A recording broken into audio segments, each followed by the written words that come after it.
Bonjour, donc je viens de faire le stage d'Ishvari Sexualité en conscience et c'était magique.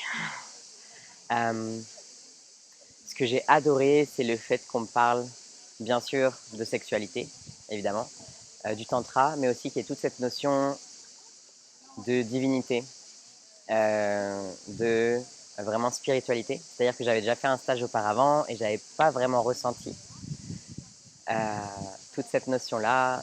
Et pendant le stage, ce qui est super, c'est qu'on a mêlé beaucoup pratique autant que théorie. On a parlé de sexualité, on a fait des exercices pratiques, on a parlé du divin, de l'amour, et j'ai beaucoup lâché d'émotions, j'ai beaucoup lâché, je pense, de poids, j'ai pu mettre en lumière des choses, alors que, enfin, voilà, j'ai déjà énormément travaillé sur moi, mais ce qui est génial, c'est qu'il y a toujours des choses à découvrir. Voilà, j'ai rencontré aussi de magnifiques personnes, genre Ishvari a vraiment attiré à elle les personnes idéales pour que ce stage soit idéal. Le lieu était parfait, les personnes, Ishvari aussi bien sûr. Ishvari, c'est vraiment une personne qui est un pilier, qui sait nous soutenir, nous guider, tout en nous transmettant aussi toute sa lumière, son amour, avec bienveillance, sans jamais imposer quoi que ce soit. Donc elle nous crée vraiment un espace de sécurité et un espace où on peut aussi être soi et accueillir tout ce qu'on ressent.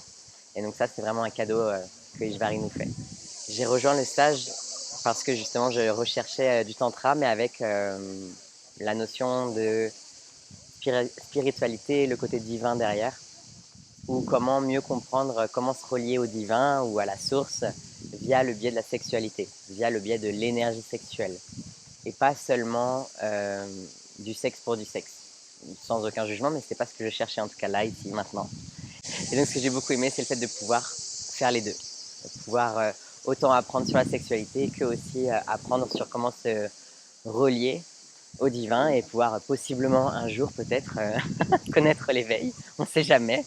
Je pose ma place. Enfin, ce qui m'a le plus marqué dans le stage, pouvoir aller voir mes blessures, pouvoir les voir, mais aussi pouvoir me rappeler que l'amour inconditionnel est la chose la plus importante et que c'est important que je l'utilise et pour moi et pour les autres au quotidien, et que ça fait partie aussi du processus d'éveil, et c'est aussi lié à la sexualité et pour le couple.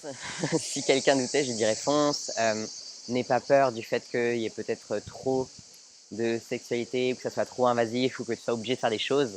Il n'y a rien de tout ça. On est toujours libre, c'est magique, et en plus il y a vraiment le côté aller enlever ses carapaces, aller se mettre à nu, pour aussi bien sûr aller expérimenter la sexualité, mais donc en conscience. C'est vraiment une expérience à essayer, je dirais seule, mais aussi en couple, vraiment.